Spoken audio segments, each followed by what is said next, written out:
engage immediately in Lubie's fetching and moaning and crying about the local sports catastrophe that took place last night on Black Monday, with both the Panthers going down and the Miami Heat looking like absolute, as they say in French, garbage in their game against the Boston Celtics. But very, very pleased to welcome to the show one of, I'm sure, your favorites and our favorites. Been in so many different things, so many film credits.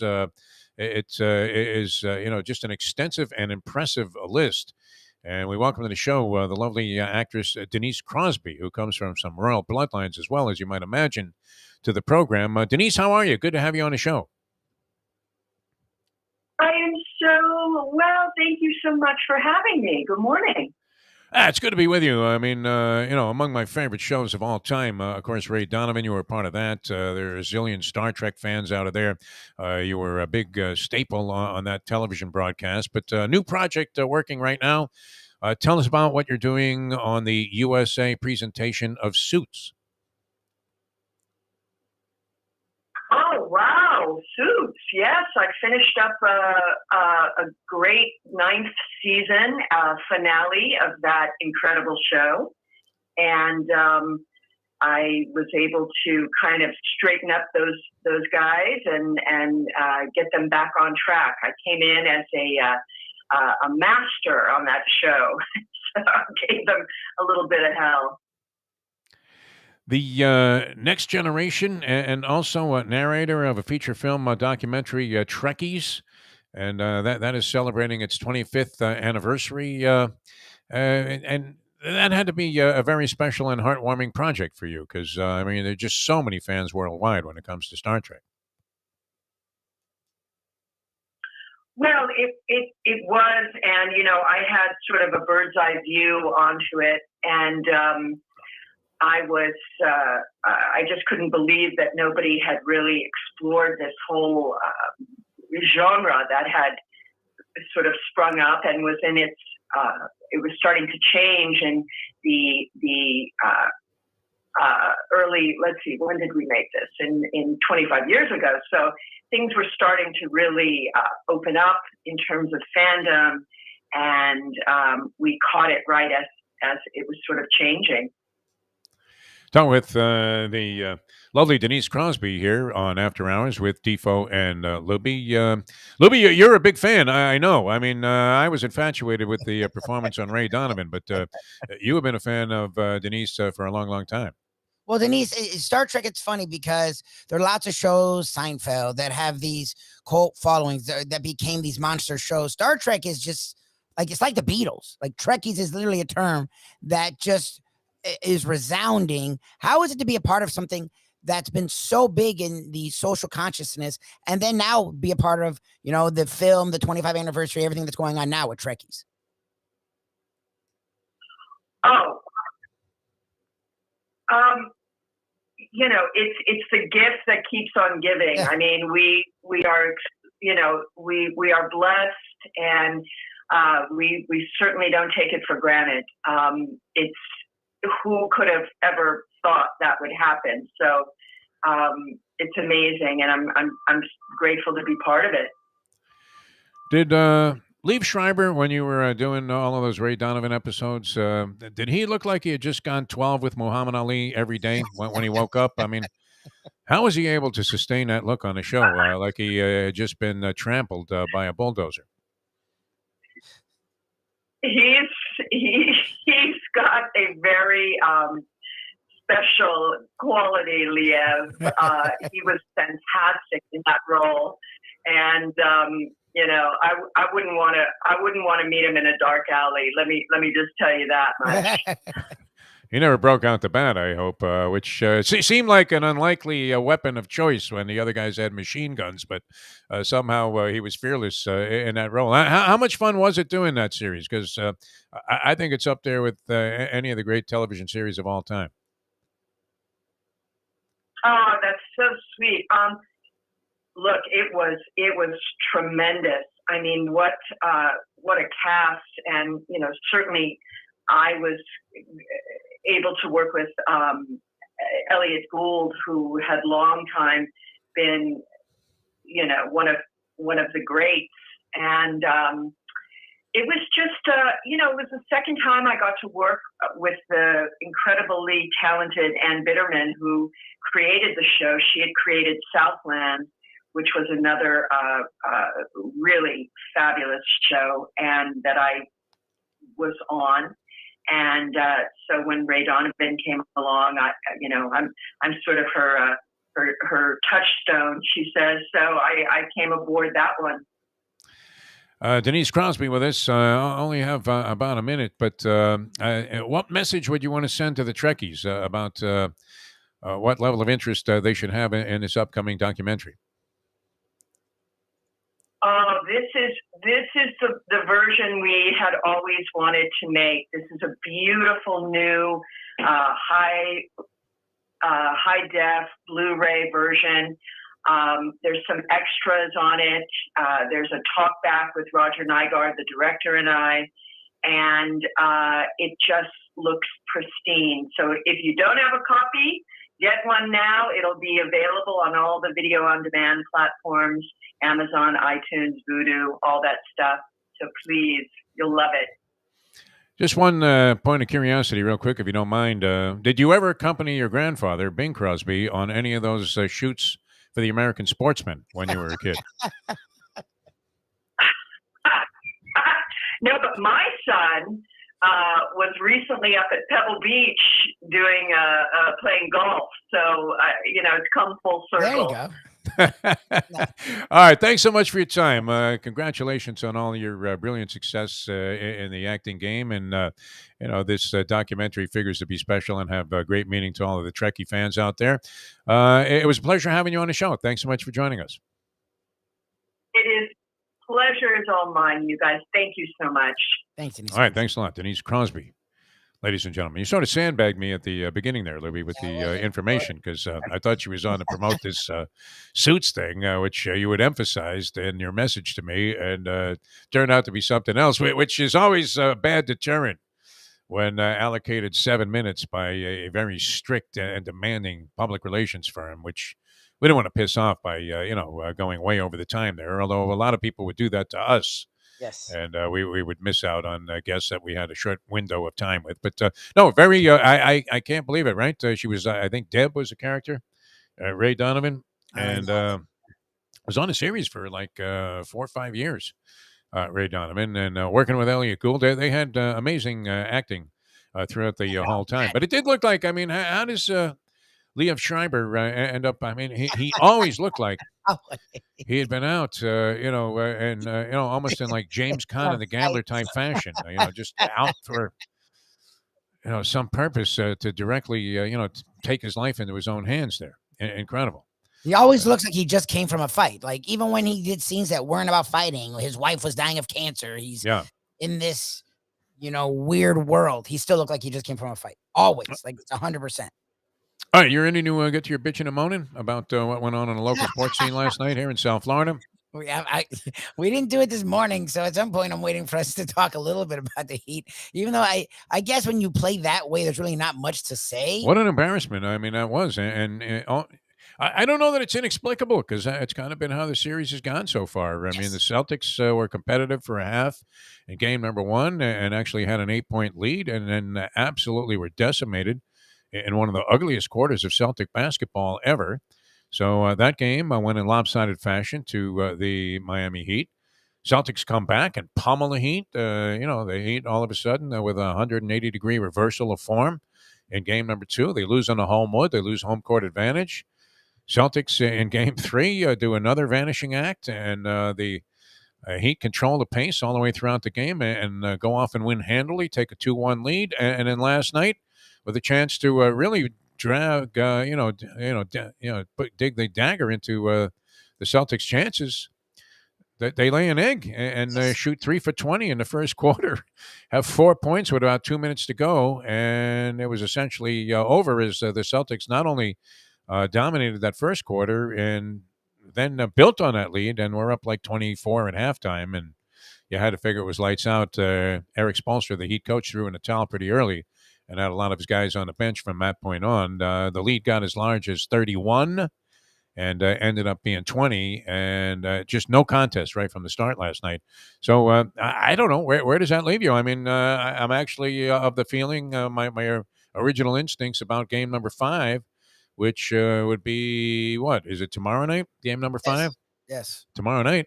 We don't have to worry about the Panthers anymore because they got eliminated by the Lightning. So that saves you having to have an eyeball in 2 different places if you're home watching these games. But I don't know. I for some reason expect the Heat to just turn right back around and beat the Celtics and send it back to Boston 3-2. It's just weird because it's what we've seen so far in this series, and the Heat have played better at home. The role players played better at home. My big confusion was, so Bam Adebayo was a waste on offense the entire playoffs. He comes out of nowhere, I guess, without Robert Williams, and plays as well as we played him on the offensive end in his entire career. To then, because Robert Williams goes back to not like how good is Robert Williams defensively? Is he Hakeem? Like, I know Robert Williams is a good defensive component for the Celtics, but for him to be this big of a force to make Bam go from 10 to 31 to 9, like, I don't understand. Like, Bam Adebayo was so needed last night. Jimmy Butler's knee is definitely bothering him. Whatever he wants to say, he's a warrior. Good for him. His knee's bothering him. Bam ate up the Celtics in game 3. Like, I don't understand what happened lappened last night. You didn't have Hero. I presume Hero will be back for the next game. They'll play better at home. Hero hasn't been a big factor, though, in any of the games. I'm hoping we finally see a Hero in game 5. Yeah. Maybe we won't. I don't know. I don't understand this team. It's a bunch of veterans. Like, you understand what a 3-1 lead is compared to 2-2. Like, if you can go up 3-1, that's a commanding. The Warriors, you would think if you lost that game, maybe you would fade late as opposed to just getting bludgeoned early.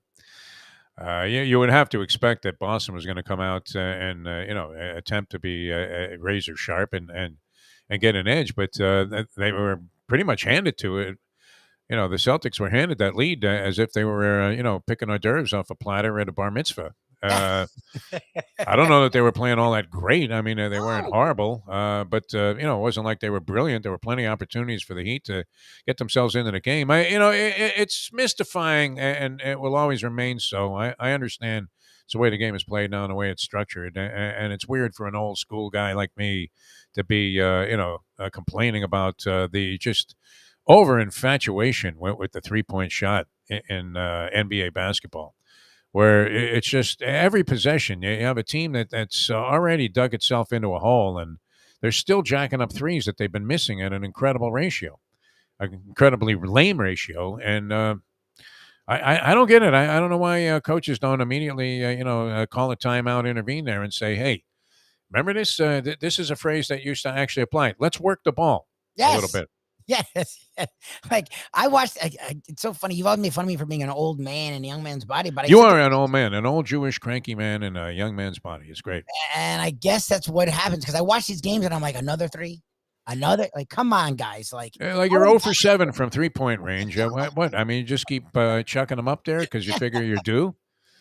I don't get it. Like, well, why not try something? I mean, mix it up a little bit, throw a couple of passes, get the ball on the inside.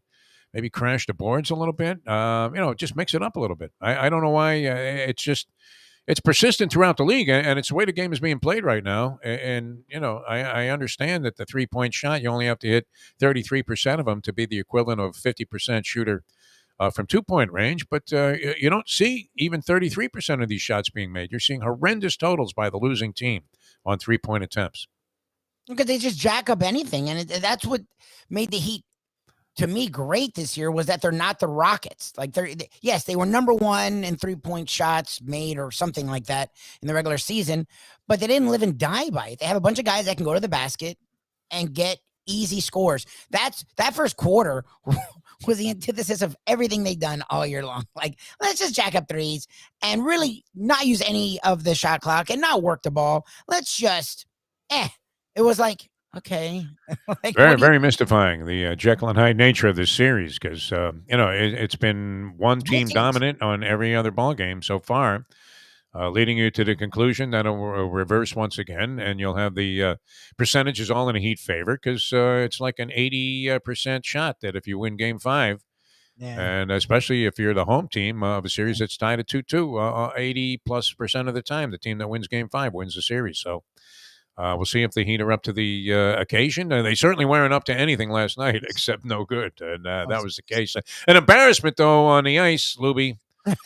I know we all became hockey experts over the last couple of weeks, and it's a lot of fun. I mean, it's entertaining when your team is engaged in the postseason, which was pretty rare for the Florida Panthers, team we've been watching for a long time. Hearing a lot of bullshit coming from the front office about how they're just primed and ready to make a move. It certainly appeared to be the case that they had solved a lot of their problems and were in a position to be a really, really strong contender. I mean, they were the second choice to win the Stanley Cup behind the Avalanche. Yes. Now, that could have been just the way, the regular season record reflected their chances. But you would have to think that also included some kind of assessment of realistically what their, makeup and composure was to actually go through and have this happen. But I don't know that anybody could have anticipated the real collapse that what we saw things start to disintegrate a little bit in the Capital Series, actually right from the start when they played a lackluster game in game number 1 against the Caps and lost that one. And they were very fortunate to get out of that series. They won it in 6. They could have lost it in 6 just as easily. But this effort against the Tampa Bay Lightning, I mean, they were dominated by a team that's won 2 straight Stanley Cups. I'm not sure that the rationalization is applicable this time where you can say, oh, well, say the Lightning go on to win the Stanley Cup, which is possible, highly, possible with 2 series left to go. But I don't think you can shrug this one off if you're the Panther organization and just say, well, you know what? We lost to the team that won the championship.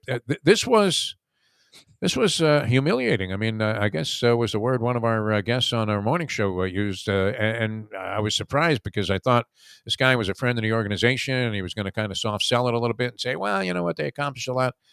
They accomplished shit. I mean, in the end, regular season, as people in the NBA have been declaring forever and decrying forever, doesn't matter that much when it comes to especially hockey, where they use this Fugazi seeding system. And you end up knocking out your good teams in the earlier rounds because they don't reseed the teams. And the Panthers ended up with, once again, a very difficult draw. The 2-time defending Stanley Cup champion Tampa Bay Lightning, where they acquitted themselves as if they didn't belong in the race in the first place. Well, look, and you've followed hockey a lot more than I have. I grew up with an interest in it. And then when the Panthers made their run in the mid-'90s, I got really into it. And then they subsequently fell by the wayside, so I stopped being so into it. You've always kept at least a passing interest in hockey, so I put it to you. I don't know how to equate it with other sports. Like when a team has a great regular season but then falls flat in the playoffs, we slam them. To me, to take a moral victory from a team that had the best offense in 30 plus years and averaged over 4 goals a game and had the best point total with the President's Trophy in the regular season, to barely get out versus a team that's old and missing players in the Capitals, and then get totally demolished by the Lightning. To me, all I could do is be disappointed and shake my head. So I don't know if hockey's different, where it's like baseball, where, yeah, you got there, who knows who's going to win. To me, when I watch sports and a team's that dominant in the regular season, I expect the dominance to continue. And when they fall, not even flat, when they fall on their face like they did, to me, all I can think of is things need to change. Like the Suns, look, the Phoenix Suns were dominant. This Phoenix Suns should have won it all. The fact that they lost in the second round to a Mavs team that's a 1-player team, to me, if you're the Suns and you just re-rack it, something's wrong with you. Like something's got to change. You're not getting it done in the playoffs the way you should. That's the same thing with the Panthers to me. Like they have a lot of talent, but Huberdeau and Barkov were 2 of the top, 15 players in hockey this year. They did nothing, not even in the Lightning. They didn't do anything in the playoffs. Seemed very reluctant to go ahead and be aggressive. They just did. Huberdeau was passing pucks, and he was great all year. Yeah. One of the assist leaders, if not the assist leader in the NHL, but had a ton of points, set records, had a phenomenal season. The guy literally was John Stockton on skates. Yes. And yet, I mean, there are times where, you have to go ahead and take the shot. And he wasn't doing that. And Barkov was ineffective in the series. Tampa Bay, a hell of a team. And you know what? And this was one of those things where Tampa Bay was embarrassed when they got swept out of the first round after winning the President's Cup a couple of years ago, just 3 years ago. The year before they won their first of the 2 Stanley Cups. And, to their credit, I mean, they obviously took that to heart and made sure that they were not going to let something like that happen again. But brilliant sweep by the Tampa Bay Lightning. A very crushing loss in the series all the way through for the Florida Panthers, who did not distinguish themselves at all, suggesting, Lubie, that you might be right. Barry Trotz. 2 words. Barry Trotz is what we need. Trotz. I want this little guy in there behind the bench. He has no neck, but he seems to have a lot upstairs there, nonetheless. No neck. He's like Walt No Neck Williams. He's like DeVito. Yeah. DeVito. Bruce Boudreau also has that same look. Yeah. I mean, this old salty dog hockey coach who's been a hard-on a couple of different places. Obviously, too much even for Lou Lamoriello, who you would have to think was a hockey hard-on himself. They must have had some kind of difference of opinion about the way to proceed, because it was uncharacteristic. I thought Lamoriello's fired a lot of coaches over the years, mid-season, that were doing well, whatever. But it seemed like Trotz was entrenched there and easily could excuse away the lack of making the playoffs this year by the unfortunate circumstances of their season. No home ice for the first 15, 20 games on the road. I mean, imagine that's how you start the season, and heavily hit by COVID. The COVID bug definitely got to the Islanders this year at different times, even after that long stretch on the road. So I don't know that you could say that the coach wasn't compromised by the circumstances and shouldn't be judged this year as being a failure when he had taken a team to Eastern Conference Finals? I think so. Even didn't they get to the Stanley Cup final in the year of the bubble? I think they did. I think so. Where they lost to the Lightning. So very, very interesting. No, that couldn't be, right? They must have got to the Eastern Conference Finals. That was it. Yeah, they're in the Eastern Conference, for God's sake. What am I talking about? All right. A lot of fun being with you. Our thanks to Denise Crosby for joining us, the granddaughter of Bing Crosby. I like that she got it about American sportsmen. That's great. Because I was thinking she was going to say, and we were out of time in the interview. I mean, you could feel the pressure there. They were about to cut her off the phone line there, and I'm asking about a trout fishing expedition. They're trying to promote a movie. And she actually laughed and referenced it to her son. That's great. I was like, it's great. All right, Lubie, a lot of fun. You have a great day. We'll do it again tomorrow here on the Believe Network. We always leave you with a message here, and I think it's a very important one. And it was derived from the great and well-known philosopher from the New York Mets, the great Tug McGraw, left-handed reliever. And I saw Tug McGraw playing with a band. Can you imagine? You would have never thought that he was going to, be. It's his son, right? Is Tim McGraw? I think so. Yeah, your relation. And Tug didn't seem to have the same caliber of musical talent as Tim, but he got up there and he sang like a country song. I was at where it was. It was some kind of party for the Marlins, and it was the time when Wayne Huizinga came over to me and said, I want to introduce you to somebody. This is John Henry, who just bought the team. And I was at some charity function, and Tug McGraw was singing with his band at this thing. That's crazy. It was out at Weston. Who would have known, right? I'm listening going, Tug McGraw sings? Who the fuck could have figured that, right? Tim McGraw, the biggest country star to this day of a generation. Just incredible. All right, that'll do it for us. You guys have fun. But we do quote Tug McGraw at the end of every show, and it is not coming from any other direction. This is not Joel Osteen or any of the fabled TV evangelists. We defer to Tug and say, people, no matter what you're doing in life, you got to believe.